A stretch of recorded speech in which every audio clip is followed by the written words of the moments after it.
Hello दोस्तों, welcome to infinity talks. मैं आपका होस्ट और दोस्त प्रोफेसर इरफान पठान। कहते हैं कि कुंभार को सबसे ज्यादा खुशी तब मिलती है जब उसके हाथों से आकार दिया हुआ बर्तन सारी दुनिया में रोशनी बिखेरे। कुछ इसी तरह की जिंदगी हम शिक्षकों की भी होती है। हम शिक्षकों को भी सबसे ज्यादा प्राउड फील होता है जब हमारे स्टूडेंट सक्सेस फील करते हैं। और आज के पॉडकास्ट में भी मैं थोड़ा सा यही फील करता हूँ, क्योंकि आज का जो हमारा गेस्ट है वो एक ऐसा लड़का है जिसे मैंने बेंच पर बैठे हुए सपने देखते हुए देखा है, डाउट पूछते हुए देखा है, एग्जाम में कम मार्क्स लाने पर निराश होते हुए, और उस निराशा के बाद भी ना रुकते हुए मेहनत करते हुए आगे बढ़ते हुए देखा है। तो आज के हमारे जो गेस्ट है वो नीट 225 के टॉपर्स और 50 रैंक होल्डिंग वाले स्टूडेंट्स हर्षवर्धन भी हैं। तो मैं आपका बहुत बहुत स्वागत करता हूँ। Thank you sir. करेक्ट। तो आज के पॉडकास्ट में हम लोग सिर्फ सक्सेस के बारे में नहीं, तो उस सक्सेस के पीछे लगने वाली पूरी मेहनत के बारे में बात करें। तो सबसे पहला मेरे व्यूवर्स की तरफ से जो क्वेश्चन आया है कि आपके बैकग्राउंड के बारे में थोड़ा सा बताइए। तो मैं लातूर का ही रहने वाला हूँ। मैंने मेरी schooling gold crest high Latur से की। और उसके बाद लातूर में जो नीट के लिए सबसे पॉपुलर जो कॉलेज है उसकी स्क्रीनिंग टेस्ट मैंने दी और वो क्रैक करके मैंने एम्स बैच में एडमिशन लिया। ट्रेनिंग आपने पीसीबी से दी है, तो मेडिकल फील्ड ही क्यों? आपको इंजीनियरिंग पसंद नहीं है? एक्चुअली मतलब जब मैं छोटा था तब मेरा 10th तक मैथ्स ही फेवरेट सब्जेक्ट था, तो पहले मुझे इंजीनियरिंग ही करना था, मतलब आईआईटी की तरफ ही जाना था। बट जैसे जैसे मतलब मैच्योरिटी आई तो अराउंड 9th में मैंने डिसाइड किया कि पीसीबी लेना चाहिए, क्योंकि मेरे मदर एंड फादर दोनों डॉक्टर्स है। तो मैंने देखा उनको जो रिस्पेक्ट मिलता है सोसाइटी में एज अ डॉक्टर, और जो सोसाइटी को सर्व करने से जो ग्रेटिट्यूड की फीलिंग मिलती है, तो वो देख के मैं काफ़ी इंस्पायर हुआ पीसीबी लेने के लिए। करेक्ट। तो आपने अभी शाउ स्क्रीनिंग के बारे में बात की है। तो शाउ स्क्रीनिंग के लिए आई थिंक लातूर में या फिर महाराष्ट्र में कुछ ज़्यादा क्रेज है, तो उसकी कैसे तैयारी की आपने कुछ बता सकते हैं? अ, आपने सही कहा। मतलब पूरे महाराष्ट्र से लगभग 8 से 10 हज़ार बच्चे इसके लिए अप्लाई करते हैं, और उसमें से कुछ 240 स्टूडेंट सिलेक्ट होते हैं। और वही इसका सिलेबस, मतलब जो जो भी 10th तक जो साइंस का, फिजिक्स केमिस्ट्री बायोलॉजी का जो भी पोर्शन है लगभग वही होता है। तो और मेरा आईसीएसई बोर्ड था, इसलिए मुझे काफ़ी हेल्प हुई।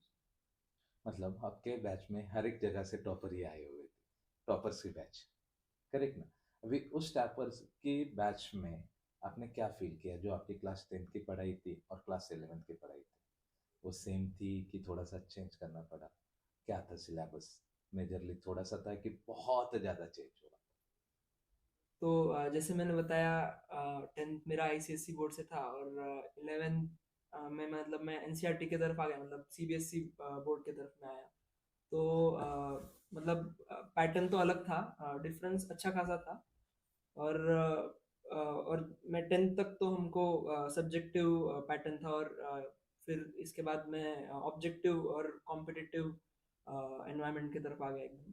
तो फिर मतलब डिफरेंस तो था, अच्छा खासा डिफरेंस था, और मुझे अडेप्ट होने में थोड़ा टाइम भी लगा, और हाँ। थोड़ी मुश्किल भी हुई। और ये अडेप्शन हो रहे थे, कुछ एग्जाम्स भी हो गए होंगे। और उस एग्जाम में आपका स्कोर कैसे था? क्लास 10 की तरह ही टॉपर बने रहे या थोड़ा सा आगे पीछे हो गया? एक्चुअली शुरुआत में मैं मतलब 10th से होके आ रहा था, तो थोड़ा रिलैक्स था। और फिर मतलब मुझे लगा कि अभी तक अगर मैं करते आया हूँ तो आगे भी कर दूंगा। तो जो पहली एग्ज़ाम हुई, पहले कुछ एग्ज़ाम्स हुए, उनमें फिर मतलब मेरा थोड़ा स्कोर कम आ गया, और वहाँ पे जैसे 240 स्टूडेंट्स की क्लास थी, तो अ, मेरा लगभग मतलब हंड्रेड्स में रैंक आ गया। और फिर मतलब मुझे थोड़ा मतलब पहली बार डीमोरलाइज्ड फील हुआ, और ये रियलाइजेशन भी हुआ कि अब तक जो अप्रोच था वो कंटिन्यू नहीं कर सकता मैं, because now I am in a competitive environment. और ये जो हम लोग बोलते हैं डीमोटिवेट वाला पॉइंट था, उसको आपने ओवरकम कैसे किया होगा? क्या किया कि जहाँ से आपने क्या बोलते हैं हम लोग, हंड्रेड्स के ऊपर वाली जो रैंक आ रही थी उससे टॉप 10 में आने के लिए आपने क्या स्ट्रेटेजी? तो एकदम मैं मतलब पूरा मुझे 10th में आदत थी कि हमेशा टॉप 2 में वगैरह आने की, और इधर अचानक से मैं हंड्रेड्स में आने लग गया, तो फिर थोड़ा मतलब शॉक भी लगा मुझे, और मतलब काफ़ी अच्छा खासा मतलब डिप्रेस हो गया था मैं शुरुआत में। और सब नया नया लग रहा था ऐसे, तो फिर मतलब काफ़ी वही कि डिमोरलाइज लग रहा था।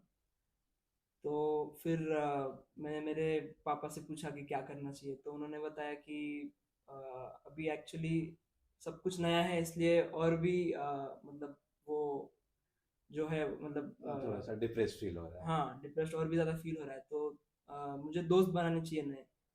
तो उन्होंने बोला कि तुझे जो लगता है, जो भी क्लास में सबसे मतलब जो सबसे ज़्यादा आंसर देता है जो बच्चा, तो उसके साथ बैठ और उसके साथ दोस्ती कर। तो फिर मैं उसके साथ बैठा, और और इसीलिए हम लोग कहते हैं कि फिर वो संगत का मतलब असर और जो आज होता है मेरा एम्स ऋषिकेश में रूममेट भी वही है, वही मतलब है। हाँ, दोस्ती इतनी लंबी गई। दोस्ती लंबी चल रही है हाँ, और जिंदगी भर चलेगी भी। हाँ, और इसीलिए जो पेरेंट्स कहते हैं ना, संगत का असर होता है, वही है, अच्छा भी होता है और बुरा भी होता है, क्योंकि फ्रेंड सर्कल्स आपको ये करते हैं। आजकल लातूर में फाउंडेशन का ट्रेंड भी शुरू हुआ। अभी हम लोग देख रहे हैं कि जितने ज्यादा बच्चे फाउंडेशन कर रहे हैं वही बच्चे सिलेक्शन की तरफ भी ज्यादा बढ़ रहे हैं शव स्क्रीनिंग में। सो आपने एक्चुअल शव कॉलेज में ऑब्जर्व किया दोनों के बीच में डिफरेंस, जो फाउंडेशन स्टूडेंट है और रेगुलर स्टूडेंट है? तो जैसे कि मैंने बताया, जो मैं हंड्रेड्स में आ रहा था रैंक शुरुआत में, और वहाँ पे जो भी मतलब ज़्यादा स्कोर करने वाले बच्चे थे, उनका सबसे मतलब प्लस पॉइंट यही था कि उन्होंने पहले से फाउंडेशन कोर्स करके आए हुए थे वो, तो उसकी वजह से उनका काफ़ी बेस तैयार हो गया था 11th 12th का, जो भी मेनली फिजिक्स के लिए। हाँ। तो जो शुरुआत के जो चैप्टर्स थे वो काफ़ी स्ट्रांग थे उनके, तो उनको बहुत एज मिल गया था शुरुआत हाँ, से। तो वो कॉन्फिडेंस बूस्ट अप हो गया और माइट भी वो लॉन्ग मैराथन जो बोल रहे थे आप में, वो स्टार्ट पहले ही ले सही। चुके। यस। तो फाउंडेशन ज्यादा जरूरी है। करना बिल्कुल मतलब अच्छा है अगर आप कर रहे हो तो। कर- अभी इसी के साथ मैं जानना चाहूंगा कि जब आप क्लास 11th की पढ़ाई कर रहे थे, तो क्लास 11th की पढ़ाई में आपको 3 सब्जेक्ट जो अलग अलग मिल रहे थे, उसमें बच्चे सबसे ज्यादा डिफिकल्ट फाइंड करने वाला एक सब्जेक्ट है फिजिक्स। उस फिजिक्स की तैयारी करते टाइम आप लोगों ने क्या ऐसी यूनिक स्ट्रेटेजी फाइंड की? फिजिक्स के लिए तो मुझे लगता है कि आप जितने वैरायटी ऑफ क्वेश्चन सॉल्व करोगे और जितने बार करोगे, क्योंकि not only your accuracy is important but also your speed in competitive exams like NEET. तो यही है कि रिपीटेडली और जितनी ज़्यादा वैरायटी हो सके, उससे तुम्हारा कॉन्फिडेंस बिल्डअप होएगा फिजिक्स जैसे सब्जेक्ट के लिए। फिजिक्स में। और दूसरा ये है कि मैंने कैजुअल अप्रोच देखा है क्लास 9th और 10th के स्टूडेंट्स का, कि हम लोगों को अभी आगे जाके पीसीबी लेना है। अभी पीसीबी लेना है तो मैथ्स पूरा छोड़ ही देते हैं। तो उसके बारे में आपको क्या कहना है? नहीं, मुझे लगता है कि मतलब ऐसे हमारे टीचर्स बोलते थे कि mathematics is the language of physics. तो मतलब अगर आप मैथ्स के मतलब फंडामेंटल्स आप मिस कर देते हैं 9th और 10th में, तो फिर मतलब it would be difficult for you, मतलब फिजिक्स गेट्स डिफिकल्ट देन। हाँ, इसके बाद आता है हमारा दूसरा सब्जेक्ट केमिस्ट्री। अभी केमिस्ट्री में भी हम लोगों के पास एक सब्जेक्ट नहीं बना है, अभी 3 सब्जेक्ट बने हुए हैं। उन तीनों सब्जेक्ट के लिए आपने क्या क्या स्ट्रैटेजी यूज की? तो पहला सब्जेक्ट तो फिजिकल केमिस्ट्री, उसके लिए तो फिजिकल केमिस्ट्री तो is quite similar to physics, तो फिजिकल केमिस्ट्री और फिजिक्स का अप्रोच मेरा क्वाइट सिमिलर था कि variety of questions, practice, numerical practice. बस थोड़ा फिजिकल केमिस्ट्री में थोड़ा ज़्यादा थेरोटिकल पॉइंट ऑफ व्यू से भी देखना ज़रूरी है। फिर उसके बाद ऑर्गेनिक केमिस्ट्री तो जो रिएक्शंस वगैरह है, नेम रिएक्शंस वगैरह, तो वो बार बार एनसीईआरटी से वो भी रिपीटेड रीडिंग। और इनऑर्गेनिक केमिस्ट्री तो कम्प्लीटली बायोलॉजी जैसा है कि you have to stick to NCERT follow NCERT, करना पड़ेगा। एंड एनसीईआरटी मतलब एनसीईआरटी के बाहर से कुछ नहीं आएगा इनऑर्गेनिक केमिस्ट्री में, और वो थोड़ा प्योर लर्निंग के तरफ तरफ चले जाता है इनऑर्गेनिक केमिस्ट्री। और केमिस्ट्री में मैंने और एक कोटा फैक्ट्री में का एक बहुत फेवरेट सीन देखा हुआ है, एक्सेप्शंस। केमिस्ट्री एक्सेप्शन से बनी हुई है। उस एक्सेप्शन को कैसे हैंडल किया आपने? हाँ, तो बेसिकली वही इनऑर्गेनिक केमिस्ट्री में ही है ज़्यादा एक्सेप्शंस और वो सब। तो जहाँ भी एनसीईआरटी में जहाँ भी वो एक्सेप्शंस वगैरह आते थे, तो मैंने तो उसको ऐसे अंडरलाइन किया, तो फिर बार बार वो नज़र में आता है, और बार बार नज़र में आने से वो फिर अल्टीमेटली वो याद लर्न याद हो भी रह जाता है। जाता है। और मेरे कुछ दोस्तों ने ऐसे भी किया था कि अलग से एक बुक ही बना ली थी एक्सेप्शंस की वगैरह। तो तो रिवीजन के हाँ, लिए इजी हो वो भी एक जाएगा अच्छा थोड़ा सा। तरीका था। ठीक है, और अभी लास्ट में जो बचा हुआ है सबसे हाई वेटेज वाला टॉपिक है बायोलॉजी। बायोलॉजी का आपकी प्रिपरेशन कैसी थी, उसमें आपने क्या स्पेशल स्ट्रेटजीज यूज की? बायोलॉजी भी मतलब सिंपल है कि रिपीटेडली मैंने NCERT each and every line, each and every word of the NCERT you should be thorough with it. और वही है कि मतलब एनसीईआरटी के बाहर का तो मतलब नहीं आ सकता, और आया तो भी मतलब it would be an application, ऐसे मतलब और ऐसे कुछ डेटा नहीं आ सकता कि जो एनसीईआरटी में नहीं है और पूछ लिया है, post. At least the major part of biology. और यही है कि मतलब 2 सालों में तुम्हारे अगर बहुत बार रिपीटेड रिविजन्स हो जाते हैं एनसीईआरटी के, तो मतलब याद भी रह जाएगा सब कुछ अच्छे से, और मतलब कुछ मिस नहीं होना चाहिए बस एनसीईआरटी का। अभी ये सब करते वक्त कहीं ना कहीं हम लोग भूल जाते हैं बोर्ड एग्जामिनेशन। और ये दिसंबर मंथ में हम लोग शूट कर रहे हैं, और बच्चों को सबसे बड़ा जो ट्रॉमा या टेंशन होता है, दो ही एग्जाम्स का होता है। बोर्ड्स भी करना है और नीट भी करना है। आपकी क्या स्ट्रेटेजी उस वक्त? तो मतलब मुझे भी ये डिफिकल्टी हुई थी कि बोर्ड्स और नीट का एक साथ मैनेज कैसे करें। और लगभग 1 महीना चलते हैं बोर्ड एग्जाम्स, तो और तुमको अब जैसे 2 साल से तुम अब ऑब्जेक्टिव में आ चुके थे पूरी तरह, एमसीक्यू बेस्ड में तुम वापस सब्जेक्टिव में आते हो, तो वही वो वापस वो रेजिस्टेंस एक फील होता है। तो हमने वही आखिरी के कुछ दिनों में राइटिंग की प्रैक्टिस की, जो टेस्ट हमारे कॉलेज में हुए थे, रिटर्न टेस्ट जो बोर्ड के प्रैक्टिस टेस्ट, उसमें मतलब राइटिंग से प्रैक्टिस की। एक्चुअली कॉन्सेप्ट वही था जो हमने 2 साल से जो पढ़ाई किया कॉन्सेप्ट, था। हाँ जो कॉन्सेप्ट थे वो वही थे, बस उसको सब्जेक्टिव वे में लिखना नहीं आ रहा था, मतलब हाँ, उसमें तकलीफ हो रही थी। तो वो भी मतलब प्रैक्टिस करके आ गया हूँ प्रैक्टिस कर। जो एग्जाम्स हुए थे उसमें। करेक्ट। सो इसी के साथ साथ हम लोग बोलेंगे कि अभी इस स्पोर्ट्स और नीट के कनेक्टिविटी में क्या आपको शाहू कॉलेज ने हेल्प किया, और किया तो कैसे किया? इसके बारे में थोड़ा सा डिटेल में बता सकते हो?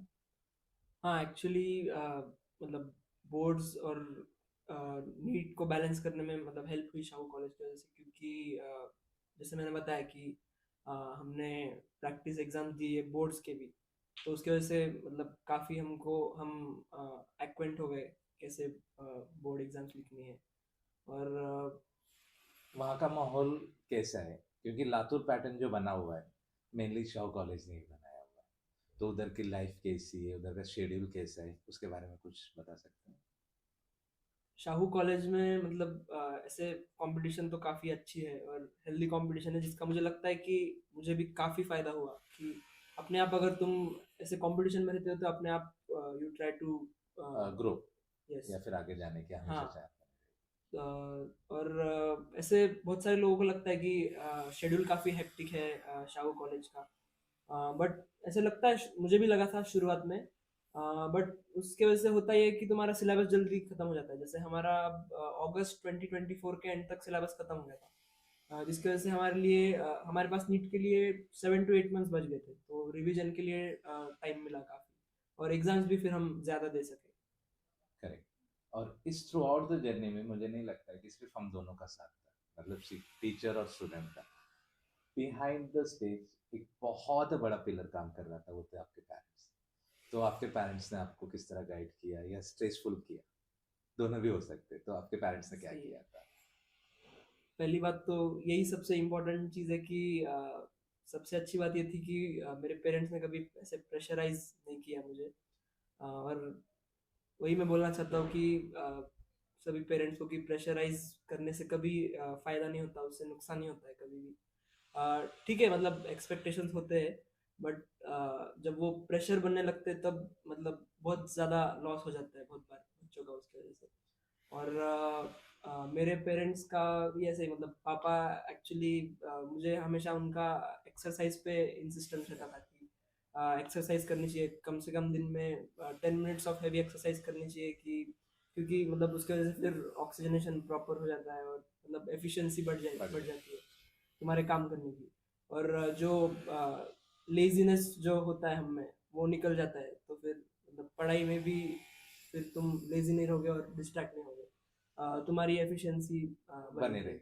अभी आपने वर्ड यूज किया डिस्ट्रैक्ट, और मुझे लगता है आज के जनरेशन में सबसे ज्यादा डिस्ट्रैक्ट करने वाली चीज जो है वो सोशल मीडिया। आपने उस डिस्ट्रैक्शन को कैसे दूर किया?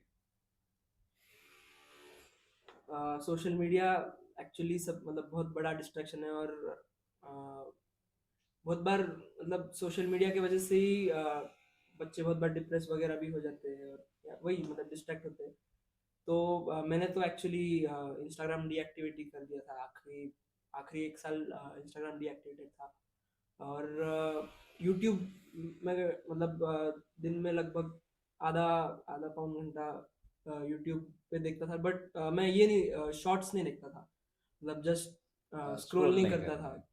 कभी देखता था तो मतलब लॉन्ग वीडियोस ही देख लेता था जो भी। और यही मैं बोलना चाहूँगा कि शॉर्ट्स या रील्स पे स्क्रॉल करते हुए टाइम वेस्ट करना नहीं चाहिए। कुछ तो अगर देखना ही है तो मतलब डिसाइड करके देखो कि मुझे ये देखना है, बस पता नहीं जो आ रहा है वो देखते जा रहे हो, वो सही नहीं है सही मुझे नहीं। लगता है। मतलब यही है कि ओशन ऑफ नॉलेज है आपके पास, किस तरह से आपको लेना है वो आपका टाइम और एम डिसाइड करेगा।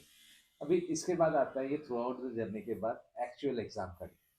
जब आपका एग्जाम चल रही थी उस एग्जाम में जब आपका पेपर था, तो उस दिन की क्या स्थिति थी आपकी? क्या आप फील कर रहे थे पेपर को जाने से पहले?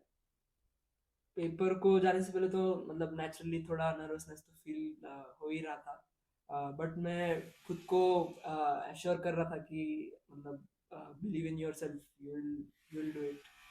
और वही मतलब वो कॉन्फिडेंस मतलब मैं मेंटेन करने की कोशिश कर रहा था, जिसने मुझे हेल्प किया। अभी पेपर सॉल्व करने के लिए आपके पास कोई स्पेशल स्ट्रेटेजी थी, या फिर रैंडमली आपने पेपर को देख के डिसाइड किया? क्योंकि मैंने सुना हुआ है आपको जो सेट मिला था 45 आई थिंक, वो टफेस्ट सेट था as per the sequence of the questions. तो आपने कुछ strategy on the spot change की कि थ्रू आउट द 2 साल का जो यूज किया था वही वाला कुछ था? एक्चुअली मतलब मेरा सीक्वेंस मैंने पूरे 2 सालों में हर एक मतलब परम्यूटेशन कॉम्बिनेशन ट्राई कर लिया पहले क्या करना चाहिए। तो फाइनली मतलब मेरा ये ऑर्डर था कि पहले बायोलॉजी, फिर फिजिक्स और केमिस्ट्री। और मतलब इसके जैसे पीछे आपने कुछ बोला, रीजन था कि ये फाइनलाइज करने का? अ, मुझे ऐसा लगता है कि फिजिक्स को अगर आखिरी में तुम रखते हो, जैसे मैं ये मेरा personal way of doing it है, कि फिजिक्स को तुम अगर आखिरी में रखते हो तो फिर बहुत बार टाइम अगर आखिरी में कम बचता है तो प्रेशर मतलब बिल्डअप हो सकता है, और सिली मिस्टेक्स ज़्यादा हो सकते हैं फिर फिजिक्स में। इसलिए मैं फिजिक्स को लास्ट में नहीं रखता था। और बायोलॉजी को तो पहले मतलब तुम बायोलॉजी ज़्यादा टाइम नहीं लेता, और तुम जल्दी से मतलब 50% वेटेज होता है बायोलॉजी का, तो जल्दी से वो मतलब पहला खत्म मेजर हर्डल चंक, कंप्लीट हो हाँ जाएगा। नीट का मतलब एग्जाम का मेजर चंक खत्म हो जाएगा, और मतलब वो कॉन्फिडेंस भी बिल्ड हो जाएगा आगे का पेपर करने के लिए। इसलिए मैं पहले बायोलॉजी करता फिर जो एग्जाम के क्वेश्चंस है उसको देखकर आपने टाइम मैनेजमेंट कैसे किया? हूँ। तो टाइम मैनेजमेंट एक्चुअली मुश्किल था इस एग्जाम में, मतलब सभी को मुश्किल लगा था। और तो फिजिक्स के क्वेश्चंस काफ़ी टफ थे। तो जैसे ही मतलब मैं फिजिक्स के पहला ही क्वेश्चन, जैसे आपने बोला कि सेट सेट 45 का 45 पहला कुछ ही ज्यादा ही क्वेश्चन, टफ गया। पहला ही क्वेश्चन टफ था, तो देख के ही बहुत सारे बच्चों का मतलब कॉन्फिडेंस ही हो गया। तो मतलब मुझे भी लगा कि ये क्या अलग ही मतलब अलग ही क्वेश्चन लग रहा था, बट मैंने नहीं सोचा उसके बारे में आगे। जैसे जैसे क्वेश्चंस मतलब जो मुझे आते जा रहे थे वो मैं करते जा रहा था, मतलब मैं सोच नहीं रहा था कि ये क्यों नहीं आ रहा है। हाँ। तो वो वाला जो मेन क्वेश्चन है आपका, उसको देख के थोड़ा सा नर्वसनेस फील हो गया कि आप पूरा डिमोटिवेट, कि अभी गया पेपर खत्म हो गया, ऐसे कुछ फील हुआ आपको? नहीं, वही मतलब काफ़ी मतलब मैंने ऐसा नहीं सोचा कि अब कुछ क्वेश्चंस मुझे करते नहीं आ रहे। एक्चुअली हम जो पैटर्न के एग्जाम दे रहे थे उसमें तो हमको आदत हो गई थी कि 45 में से तुमको 42 या 43 क्वेश्चंस लगभग करेक्ट करते ही थे हमेशा। बट ऐसे इतने सारे क्वेश्चंस देख के मतलब बहुत स्वाभाविक है कि मतलब डर जाओगे या ऐसे डिमोटिवेट हो जाओगे कि अब गया सब कुछ। बट थैंकफुली मैंने वैसा नहीं सोचा। मैंने जो भी क्वेश्चंस मतलब मुझे जो आते गए वो करते गया पहले राउंड में। फिर उसके बाद केमिस्ट्री की सेकंड तरफ बढ़ा। राउंड। सो इस जर्नी में आपने सिर्फ नीट की तैयारी की थी क्या? नीट पीवाईक्यू से ही तैयारी की थी कि जेडब्ल्यू पीवाईक्यू से भी तैयारी की थी फिजिक्स के लिए स्पेशल? एक्चुअली वही हम हमेशा जब भी क्लास में वगैरह क्वेश्चन प्रैक्टिस करते थे तो पहले तो नीट के लेवल के ही करते थे, और उसके बाद जेई मेंस के भी लेवल के क्वेश्चंस हम करते थे, और उसके बाद जेई मेंस एग्जाम भी दी थी मैंने। हाँ, तो हाँ। एग्जाम भी दिए आपने? यस। कितना स्कोर आया था? मेरा 98.07% है। अरे, मतलब बिना प्रिपरेशन के भी आपने हाँ, मतलब मैथ्स का प्रिपरेशन नहीं था, मतलब मैथ्स मैथ्स का मैंने आपने अटेम्प्ट नहीं? नहीं किया था हाँ, जेई मेंस में, फिजिक्स और फिजिक्स और केमिस्ट्री। केमिस्ट्री मतलब बच्चों के लिए और एक खुशखबरी है कि मैथ्स की थोड़ी सी कम प्रिपरेशन के साथ भी आप जेडब्ल्यू क्रैक कर सकते हैं, हाँ, बोल सकते हैं। करेक्ट? ठीक है। बट वो मेंस तक ही। मैं इस तक की है, एडवांस के लिए तो वापस से आपको तैयारी करनी ही है। इसके बाद आपका आता है जो मैंने सीन देखा था जब मैं गेट पर रुका था, बच्चे बाहर आ रहे थे, कुछ बच्चे रोते हुए आए, उस माहौल में देखकर आपको क्या फील हुआ? आपने क्या ऑब्जर्व किया, या फिर आपके पेरेंट्स का क्या रिएक्शन मिला आपको? मतलब एक्चुअली जब पेपर सॉल्व कर रहा था तभी मतलब अलग तो पेपर था। हमने ऐसा पेपर कभी सॉल्व नहीं किया था पहले, तो मुझे ध्यान में आ गया था पहले ही कि मुश्किल पेपर तो है। और फिर वही चीज़ की मतलब मैं नहीं कर पा रहा हूँ, या पेपर सिर्फ मुझे ही मुश्किल जा रहा है, ऐसे थॉट्स मैंने नहीं आने दिए, और इसने हेल्प भी किया मुझे काफ़ी। तो मुझे एक मतलब पता तो था कि मुश्किल तो है पेपर, बट जैसे जैसे और बाहर मतलब देखते जा रहा था, और रीअश्योरेंस मिलते जा रहा था कि पेपर मुश्किल है। उसके बाद जैसे ही पापा को मिला गेट के बाहर, तो मैंने बताया कि मतलब 8 क्वेश्चन छूट गए थे मेरे। तो वो वो भी ऐसे थोड़े सरप्राइज हो गए, उनको तो पता नहीं था अंदर क्या क्या हुआ अंदर। तो वो ऐसे सरप्राइज हो गए, उनको भी लगा ये मतलब कुछ गलत हो गया शायद। बट बाद में चीज़ें क्लियर होती गई। क्लियर होती है। आपके फ्रेंड्स का क्या रिएक्शन था कि पेपर के बाद, या सभी को ऐसे परेशान फील हो रहे थे, या फिर उस पेपर के बाद आपने सोचा कि रिपीट करना है? एक्चुअली आया मैं सबसे पहले घर पे आया, सब फ्रेंड्स को पूछा, हमारा जो एम्स बैच का जो टॉपर था उसे भी पूछा। सभी लोग बोल रहे थे कि मतलब क्या हो गया, ये क्या पेपर आ गया। और वही सभी लोग बोल रहे थे फिजिक्स बहुत टफ है, ये वो। फिर उसके बाद मैंने रात में पेपर चेक किया, और मार्क्स आ रहे थे लगभग कुछ 618 के ही आसपास, एक दो क्वेश्चन डाउटफुल थे। तो 618 मार्क्स के आसपास आ रहे थे, तो कम से कम मैं इतना तो मतलब ये हो गया कि अब रिपीट तो मतलब नहीं करना पड़ेगा, कोई ना कोई गवर्नमेंट मेडिकल कॉलेज तो मिल तो ही जाएगा, ऐसे पहले हाँ, दिन पे ये ख्याल था। थोड़ा सा फील हो गया और हाँ। रिलैक्स हो गया। हाँ, रिलैक्स बोल सकते रिलैक्स। फिर उसके बाद की आपकी, हम लोग बोलते हैं कि सबसे खुशी वाला दिन, रिजल्ट। तो आपका जब आपने रिजल्ट देखा, उस वक्त में आपका और आपके पेरेंट्स फैमिली का क्या रिएक्शन था? तो हाँ, रिजल्ट के दिन हम सब बैठे थे एक्चुअली। जॉइंट मेरी जॉइंट फैमिली है, तो फिर अंकल आंटी वगैरह और भी लोग बैठे थे।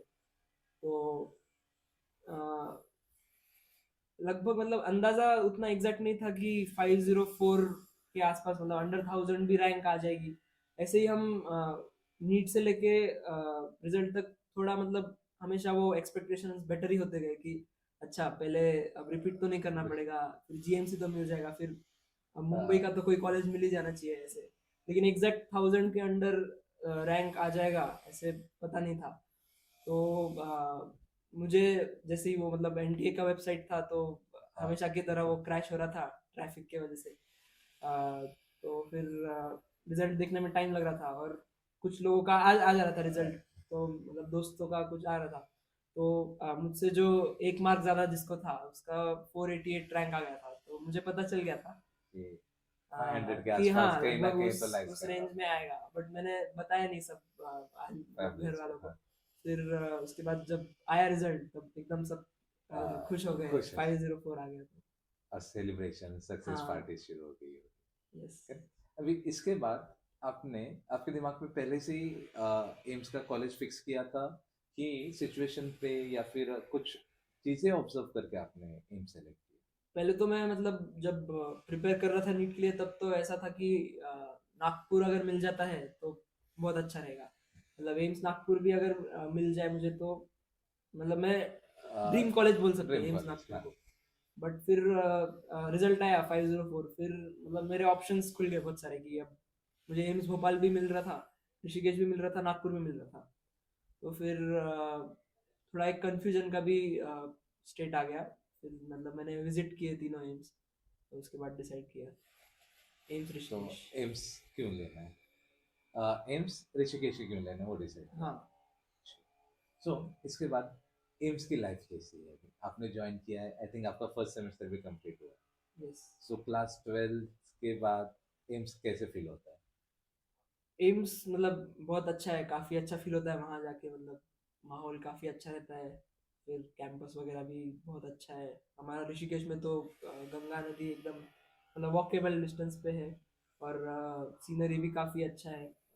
और बाकी पढ़ाई के बारे में अगर बात की जाए तो फिर ऐसे बहुत बच्चों को लगता है कि एक बार नीट क्रैक कर दिया, एक बार कोई मेडिकल कॉलेज में चले जाओ तो फिर एकदम रिलैक्स रहेगा, वहाँ कुछ पढ़ाई करने की ज़रूरत नहीं पड़ेगी। बट ऐसा नहीं रहता।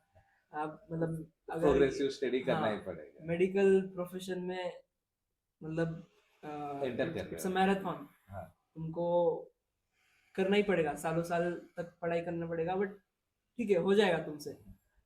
तो उसके लिए प्रिपेयर रहना चाहिए, मुझे ऐसा लगता हाँ, है। माइंड सेट ऐसे हाँ। नहीं कि अभी हाँ। रिलैक्स हो गए नहीं कि तो फिर खत्म वहां हो जाके गया। बहुत बार मतलब डिस्टर्ब हो जाते हैं हाँ, कि तो मतलब फ्रूटफुल है जो नीट की आपने मेहनत किया हुआ है। जब एम्स में जाते तो आपको फ्रूटफुल भी लगता है। बिल्कुल। चलो, तो इस पॉडकास्ट का लास्ट आप क्या टेक अवेज देना चाहोगे जो नीट एस्पिरेंट्स है, उनको क्या बोलना चाहोगे? इतना ही बोलना चाहूँगा कि बिलीव इन योर सेल्फ। तुमको बहुत बार ऐसे हो सकता है कि एग्जाम्स में कम मार्क्स आ रहे होंगे, तो डिप्रेस मत होना उन एग्जाम्स के मार्क्स को लेकर। वो मतलब जो एग्जाम्स है उनका पर्पस तुमको डीमोटिवेट करना कभी नहीं है। उनका बस इतना ही पर्पस है कि अ, तुम कहाँ कम पढ़ रहे हो या तुमको कहाँ और इम्प्रूव करना है। उस पे मतलब वो तुमको बताने के लिए है वो एग्जाम्स। तो ऐसा नहीं है कि तुम्हारे अगर किसी एग्जाम में कम मार्क्स आ जाए तो तुम नीट में अच्छा नहीं कर पाओगे। फाइनल डे पे क्या होता है वो तो कभी कोई नहीं बोल सकता। और मेरा जब मैं जो 2 साल के जो शाहू कॉलेज के जो एग्जाम्स थे वहाँ पे अगर मेरा एवरेज स्कोर अगर देखा जाए तो मैं मेरे ख्याल से टॉप 10 में तो नहीं आऊँगा, टॉप 20 में भी नहीं आऊँगा शायद, या 10 to 20 में आएगा कहीं रैंक मेरा। और तो अभी 504 के बाद कितने इसमें आ गया? मैं फिफ्थ आया शाहू टॉप कॉलेज में 5 है। फाइनली। हाँ। तो ऐसा कुछ नहीं है कि जो एग्जाम्स तुम दे रहे हो वही तुम्हारे साथ नीट में होने वाला है, ऐसा कुछ नहीं है। चलो, तो यहाँ से हम लोग इसी के साथ मैं कंक्लूड करना चाहूंगा और स्टूडेंट को बोलना चाहूंगा कि कंसिस्टेंटली वर्क करते रहोगे तो आपको आपकी मंजिल मिलेगी ही मिलेगी। और इसी तरह के पॉडकास्ट के लिए आपको लाइक शेयर और सब्सक्राइब भी करना जरूरी है। चलो, थैंक यू।